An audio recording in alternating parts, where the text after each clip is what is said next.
Join me right now on Kumite TV. Back on the show is UFC featherweight Steven Peterson. What's going on, Steven? Not much, man. Just coming to the end of my camp, feeling great. Just excited and just ready to get back in there. I'd like to congratulate you, man, on getting a new deal with the UFC. I heard that you got a 4-fight deal. How did that all come together? Basically after my last fight with Pena, um, when he missed weight and he refused to go continue to cut weight, he still had 2 hours and refused. Sean Shelby told me, he's like, "Hey, you don't have to take the fight if you don't want." And I was like, "Dude, I'm gonna take the fight. Like, I'm not gonna back down." So, I took the fight and I went out there and showed what I'm capable of. It didn't go my way, but it was I took it to him and I showed that I belonged there. And Sean Shelby was just happy with me stepping up. And I'm a showman. I always put on a great fight, and I'm always game. So I'm exactly the type of fighter that they want, and I just need to go in there and string together a few victories and make my way towards the top. Before we get into the Pena fight and him missing weight, I wanted to get your opinions on John Lineker. He's a guy that's very exciting, and he just recently got released by the UFC. What was your reaction when you heard this? Man, I think if you can't make weight, then you're not a professional. So that's part of the game. If you're too big for that weight class, then move up weight class. If you're having trouble making weight, you can't just keep. And then the fact that he was complaining about not, getting a fight or being active, and he's dropped out of 5 fights. Uh, it's just contradictory. You can't be bad mouthing the UFC, especially if you're one of the athletes. You don't talk bad about your boss. You know what I mean? Unless you're in So a good position, right? yeah, I mean, I don't got no quarrels with the UFC. They take good care of me, and they take good care of the athletes as long as you do your job and make weight and show up on fight day. Yeah, making weight is so important, for the promotion and for the fighters, especially for the opponent, especially when the opponent made weight. And then when you had to deal with Pena, him giving up on cutting the rest of the weight, were you more concerned about his well-being, or were you just angry that, he didn't make weight? Yeah, I thought he could have, because we were both in the same sauna, cutting weight at the same time. Um, when I was on weight, I was like, I made it, good to go. Um, I left, and he left at the same exact time. So, which was like 7 in the morning, and weigh-ins weren't till 10. So he had 3 hours there where he could have cut the weight, and then he missed weight and still had time in the weigh-in window to go try to make the weight. Um, and he just started drinking water immediately. It was like it was disrespectful, and it showed me that he didn't really want to deplete himself to make weight.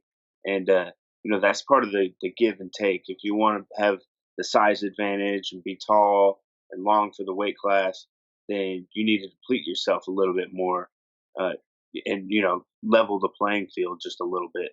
And since he didn't do that, it was just more of a disrespect thing, in my opinion.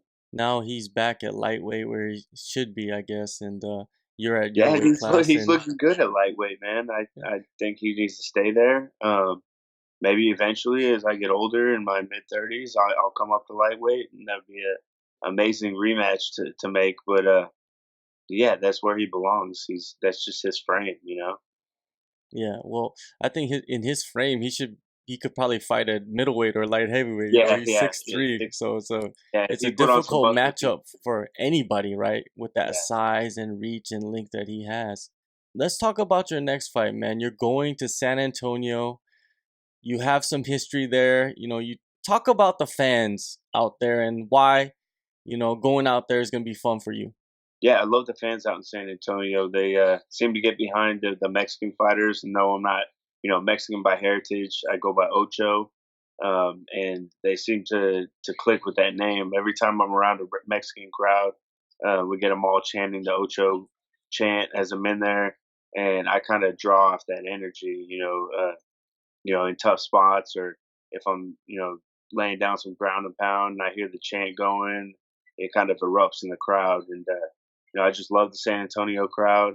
I had my second pro fight out there for Bellator, and you know, I fell in love. So I'm just glad to be back and glad to be fighting in Texas. Just building my fan base throughout Texas and hopefully over the rest of the U.S. And I just want to be known as like America's fighter. You're facing Alex Caceres, aka Bruce Leroy. He is a longtime veteran of the UFC. It seems like he just started, but man, he's almost been fighting for them for 10 years, which is incredible for anybody, right? And, Yep. when you look at him and when you were offered this fight, what was your immediate reaction to this? Man, I've been wanting for this fight for a long time since before I was in the UFC. I believe I watched when he got like picked up from the Ultimate Fighter. He was like 4-0 or something, real young in his career. I was like, I could beat this guy. And just watching his whole career, he's kind of grown up in the octagon. Just from fight to fight, he fought Faber way back in the day. Was once in the top 10, but all along, I always thought I could beat this guy, and that's where I belong. And now I get to go in there and beat him and show that I belong in the UFC. He brings a unique style to the octagon, and he also has that street fighter background, that backyard brawl. Have you watched some of those fights that he has had? Yeah, yeah, my street fights are better. I have a street fighting background too, and I started MMA backyard fighting in my mom's backyard. I'd invite all the kids over from school, like junior, senior year, and we call it Friday night fights, and we throw down. So that's kind of how I got into the game. And he has a similar background, but I'm just not a fan of his style. He likes to go out there and play. He likes to clown, and I'm a savage. I like to go out there and try to take your head off. He is probably the biggest name, so far that you're facing in the UFC. What makes, this matchup? Of course, you said you're not a fan of his style, but I'm pretty sure you could bring the fight to him, right? So does that, excite you? Oh yeah, this is a perfect Ocho fight because that's what I like to do. I like to go out there and push the pace, take it to my opponents, and he's definitely not going to take it to me. So I think he's going to run around, try to be flashy, and you know try to have fun in there. And I'm going to show him it's not going to be a fun night. That's gonna be interesting to see how that plays out, because in the if even if it does go to the judges, right? That doesn't look good in the eyes of the judges by being on your back foot the whole fight, Yeah, So you kind of go in there with an advantage, I believe, with the yeah, style that you have. yeah. And he's got to take me out to beat me. He's not going to take me out. I've never been finished. I've one KO loss. I don't accept that. I don't think I was out. The ref jumped in, but I've never been finished. He's not going to be the guy to finish me. I'm going to go in there and I'm going to finish Bruce Leroy. I heard Fortis MMA is expanding or moving. Could you enlighten me on the situation? Yeah, so we're going to open up a headquarters where we, basically house some of the fighters. I'm going to live there myself. Um, and I'm taking I bought a started a cryo business, so I'm taking that over there. We're going to start a wellness center, and we also have Fit Meals Prep opening up next door, and we're going to open up a PT for personal training as well, all under the same building. Yeah, so it's just Fortis expanding our empire and growing, and just trying to rather than follow lead, we're trying to do it our way and just take over the game. Talk about opening your business, your cryo business, man. How did you get into that? So I've been doing cryotherapy for about years in my career, just as a recovery, and I've had multiple sponsors that took care of it for me.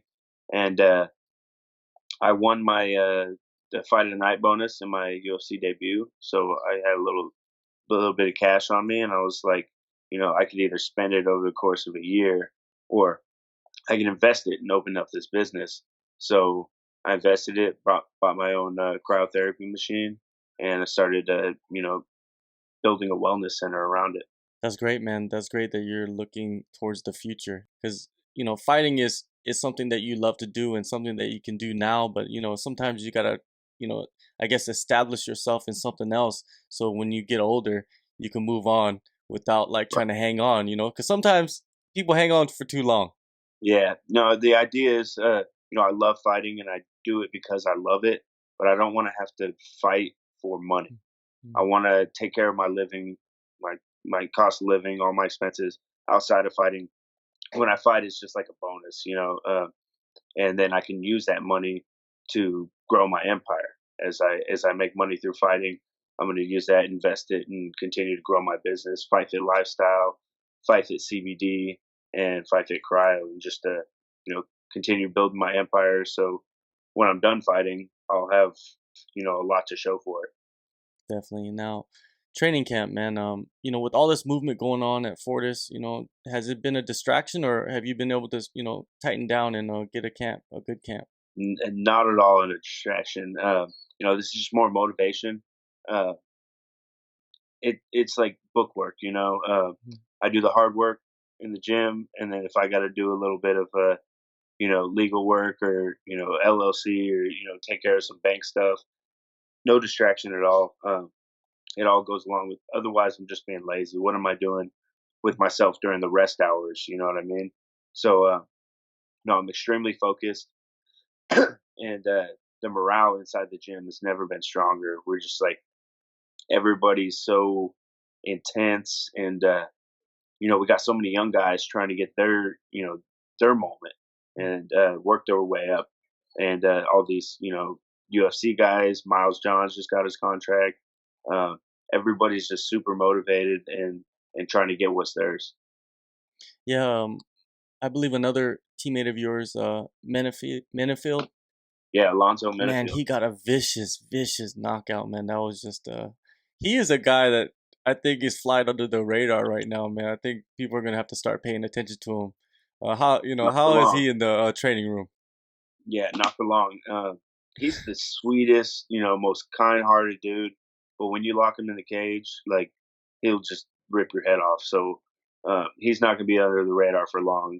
I'd say like they're gonna give him a big name next. He's an absolute savage. Now you go from Pena, a tall, linky guy with an afro, to Caceres, a shorter, linky guy with an afro. Man, like there's a connection right there. Like maybe you're fighting his like little brother in a way. You know what I mean?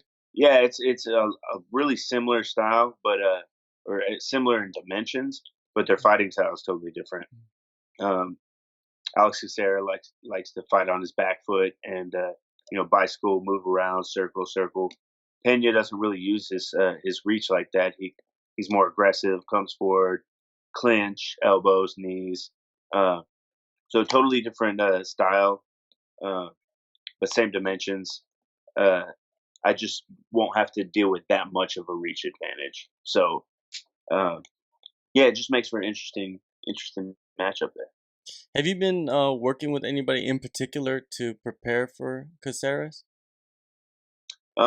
My training partner Elijah Johns, Stephen Wynn. He'll be fighting for Dana White's Contender Series on July 30th. He's doing his camp over here at Fortis with us, so he's a good training partner for me as well. Damon Jackson, just all the other animals over at Fortis. We got a lot. Like I can't even get started. We got 20 featherweights that I train with on a regular basis. So yeah, plenty of big names, but it's not about the names; it's about the quality of work, and that's what I'm getting. I'm getting high quality of work, and a lot of rounds. That last fight, what did you take away from that fight to move forward and excel in your next fight? Just roll with the punches. I didn't feel like I lost that fight, but I also didn't feel like I won the fight. It was just a tricky fight, having to manage, and he was really unorthodox on the ground. Uh, some positions where he was able to, like I was in on a double leg, and he was able to literally reach over and grab my heel. So like I've never had to deal with that. So I'm not gonna have to deal with that in this fight. So basically, I thought if I fight as well as I fought in that fight, I'll take out Alex Caceres in the first round. Um, you're part of the featherweight division, and I wanted to pick your brain about the title fight coming up at UFC 240. Max Holloway versus Frankie Edgar. What is your breakdown of that fight, and who do you favor? Who do you think is gonna win? Max Holloway is just too much for Frankie to handle. I've seen him in person. The dude's huge, and I'm surprised he's still making the featherweight division. I know he had a little hiccup there, and I'm hoping he's able to continue to make weight. But yeah, that's a tricky fight for Frankie Edgar. He's got to get inside, got to use his speed. But I just think the length and just the violence from Max Holloway would be too much for him to handle. The last time we spoke, we talked about the music that you're into. Now I want to shift the focus to the movies. Like when you were young, when you were coming up as a kid, like what were some of the movies that you were watching, over and over continuously? Like you couldn't, it never got old to you. You seen Boondock Saints? Oh yeah, Boondock yeah, Saints? yeah, yeah. Yeah, that's one of those. Um, Classic.